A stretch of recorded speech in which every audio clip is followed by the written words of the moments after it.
नमस्कार, आप देख रहे हैं एनबी न्यूज़ 24x7 नीलम बोध के साथ। कौन कब कहाँ हवस का पुजारी मिल जाए, ये कुछ कहा नहीं जा सकता। अगर कुछ कहा जा सकता है या आकलन किया जा सकता तो साथियों जो घटनाएं घटती हैं उनसे कहीं ना कहीं बचाव किया जा सकता। साथियों मैं बात करूंगी दिल दहला देने वाली महाराष्ट्र की उस घटना की जिस पर कि गोदी मीडिया अपने मुंह में दही जमाकर बैठा है। आप गोदी मीडिया की खबरें उठाकर देखिए, पिछले 2-3 दिनों से कोई भी खबर इस घटना को लेकर मेन स्ट्रीम मीडिया पर नहीं चलाई गई है। अगर चलाने का काम किया जा रहा है तो अंबानी के बेटे की शादी की चर्चाएं हो रही है, मोदी जी के सूट बूट पर चर्चाएं हो रही है, मोदी जी विदेश यात्रा जा रहे हैं उस पर चर्चा हो रही है, और पूंजीपति वर्ग की शादी में जाने वाले तमाम एक्टर्स, राजनीतिज्ञ लोगों की चर्चा हो रही है। लेकिन विडंबना है कि भारत देश में जिस मीडिया पर भारत की जनता विश्वास करती है, आज वही मीडिया सबसे ज़्यादा विश्वासघात भारत की जनता के साथ कर रही है। जो खबरें मेन स्ट्रीम मीडिया को दिखानी चाहिए जनता को, वो खबरें ना दिखाकर बल्कि उन खबरों को छुपा लेती है। और उसके पीछे कारण क्या है साथियों? क्योंकि कहीं ना कहीं शासन और प्रशासन की पोल खुलती है जब सच्ची घटनाएं आम जनता के सामने आती है, और उन्हीं घटनाओं को दबाने का काम गोदी मीडिया आजकल बखूबी कर रही है। जी हाँ साथियों, मैं बात कर रही हूँ महाराष्ट्र से आने वाली एक ऐसी घटना की जिसको सुनकर आपके रोंगटे खड़े हो जाएंगे। और जो लोग आज आस्था का चश्मा लगाकर या धर्म के नाम पर राजनीति कर रहे हैं या मंदिरों के नाम पर लाखों करोड़ों अरबे रुपए बटोरने का काम कर रहे हैं, उनकी भी चूल्हे कहीं ना कहीं हिल जाएंगी अगर इस खबर को वो निष्पक्षता के साथ देखेंगे, समझेंगे और इस पर विश्लेषण करेंगे कि आखिर मंदिरों में आज किस तरह की घटनाएं हो रही है। साथियों बहुत सारे लोग कहते हैं कि ईश्वर कण कण में विद्वान है, ईश्वर कण कण में विद्वान है, अल्लाह कण कण में विद्वान है, गॉड कण कण में विद्वान है। लेकिन जब कुछ इस तरह की घटनाएं घटती हैं तो उन अल्लाह पर, गॉड पर और जो ईश्वर नाम की शक्तियां जो लोग बताते हैं उन पर से मेरा विश्वास तो बिल्कुल हट जाता है। जी हाँ, मैं बात कर रही हूँ महाराष्ट्र से आने वाली उस निंदनीय घटना की जिस पर गोदी मीडिया आंख बंद कर मुंह बंद कर बैठा हुआ। साथियों प्रकरण कुछ इस तरह से है।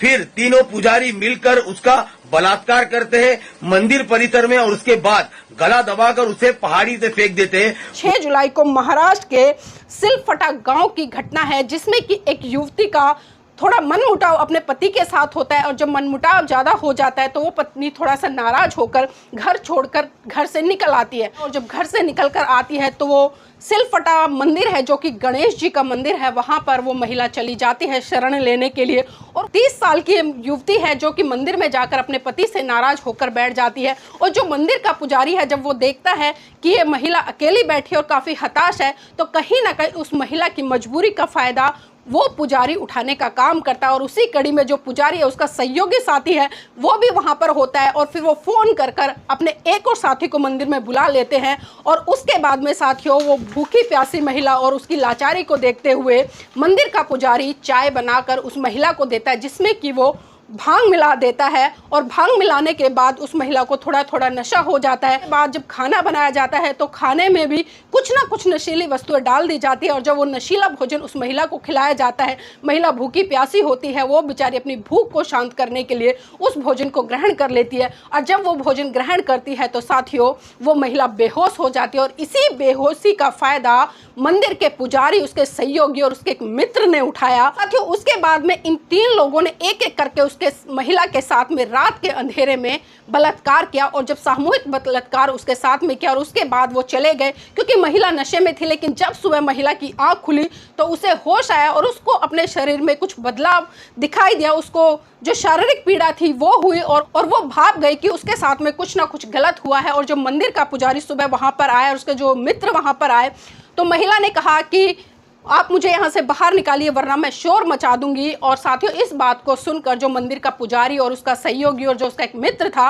वो घबरा गए और डर गए कि कहीं ऐसा ना हो कि महिला बाहर जाए और सारा घटनाक्रम बता दे। तो साथियों उन लोगों ने बिना ये सोचे समझे कि इसके परिवार में कौन है कौन नहीं है, अगर इस महिला के साथ में हम कुछ इस तरह का व्यवहार करते हैं तो इसके परिवार पर क्या बीतेगी। तो साथियों उन तीनों लोगों ने मिलकर उस महिला का गला दबाकर वहां पर हत्या कर दी। और हत्या ही नहीं की बल्कि हत्या करके और उसको एक बोरे में बांधकर पास ही जो मंदिर है, क्योंकि मंदिर पहाड़ियों पे है, सिलफटा नाम का ये मंदिर है जो कि गणेश जी का मंदिर है, और वो पहाड़ी के पास उस बोरे को खींचकर लेकर जाते हैं और वहाँ पर उस महिला की लाश को पटक आते हैं। तकरीबन घटना जो आगे बढ़ती है साथियों, उस महिला के पति जब वो देखता है कि भाई मेरी बीवी शाम हो गई, रात हो गई, अब तक घर नहीं आई है, तो वो अपने ससुराल फ़ोन करता है। उसके ससुराल वाले बोलते हैं कि भाई बेटी तो यहाँ पर नहीं आई है, लेकिन कहीं ना कहीं पति के जहन में एक चिंता थी और उसने सोचा हो सकता है नाराज़गी हो, इसलिए ससुराल वाले भी मना कर रहे हो। तो जब पति ससुराल पहुँचता है तो देखता है कि वहाँ पर सच में वो लड़की नहीं थी जो उसकी जीवन संगनी थी।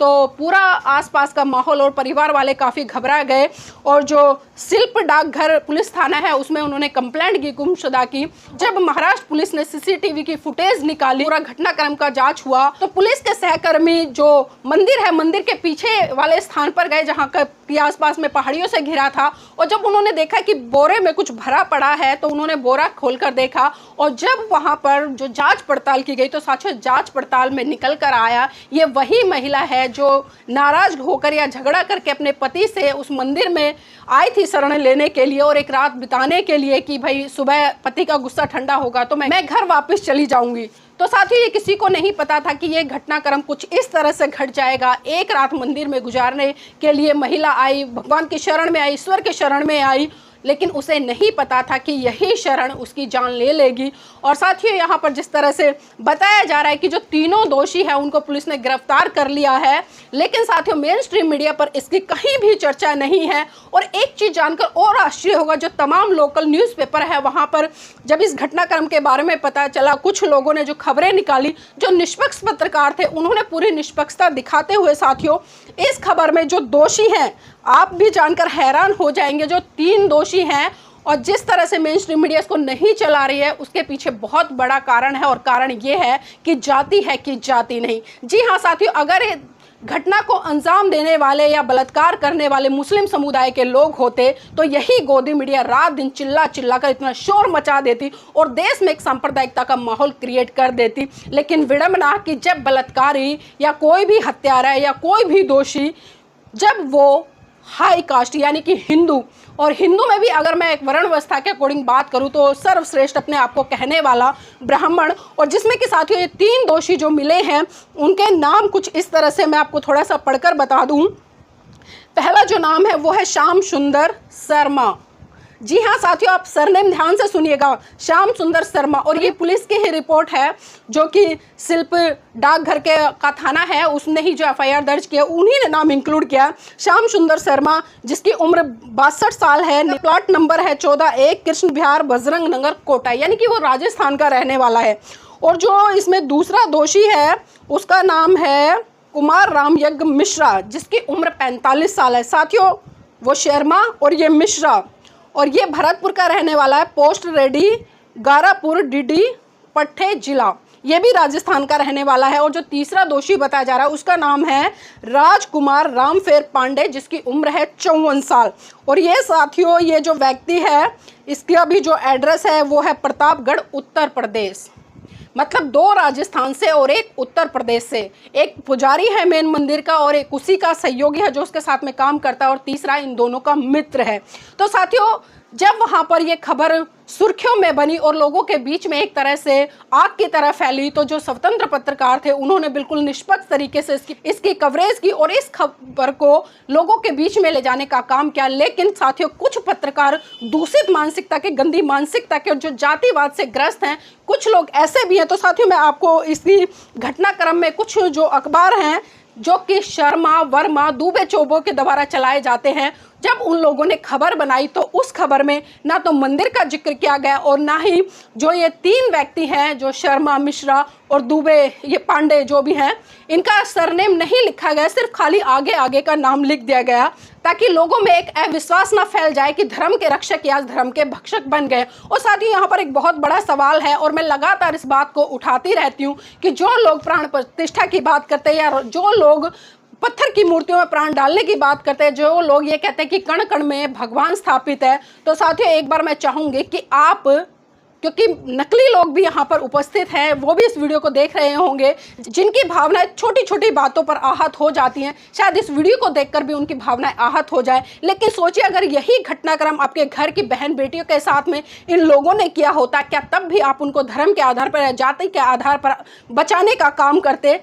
लेकिन मैं जानती हूं कि अगर यही घटना कोई मुस्लिम समुदाय के लोग करते या किसी अन्य समाज के लोग करते, तो यही गोदी मीडिया रात दिन चिल्ला चिल्ला कर इतना देश में एक तरह से आतंकवाद फैलाती कि आपस में भी अगर कोई मुस्लिम व्यक्ति सामने से गुजर रहा है तो उसके प्रति हीन भावना पैदा हो जाती, अगर कोई क्षत्रिय समाज से आने वाला व्यक्ति है उसके प्रति हीन भावना पैदा हो जाती, या कोई दलित समाज से आने वाला व्यक्ति अगर उसको देखते तो उसके प्रति भी हीन भावना हो जाती। लेकिन जिस तरह से ये शर्मा, वर्मा और पांडे नाम के इन व्यक्तियों ने जिस तरह से कुकर्म किया है, इतनी विभत्स घटना को अंजाम दिया है कि एक जीती जागती लड़की जिसकी उम्र 30 साल है उसको मौत के घाट उतार दिया। तो सोचिए आज लोगों की जो मानसिकता है साथियों कहां पर जा रही है। सिर्फ अपनी हवस को शांत करने के लिए ये लोग ये भी नहीं सोचते कि वो किसी की बहन होगी, किसी की बेटी होगी, किसी की पत्नी होगी। लेकिन साथियों यहाँ पर एक चीज और साफ हो जाती है कि जो लोग मंदिर बनाने के लिए दान देते हैं या ईश्वर, गॉड या अल्लाह के नाम पर हजारों करोड़ों रुपए लुटाने का काम करते हैं, उनके साथियों वही चंदा जिनसे आपके मंदिर बनते हैं, जिस तरह से इन पुजारियों की तनख्वाह तय होती है,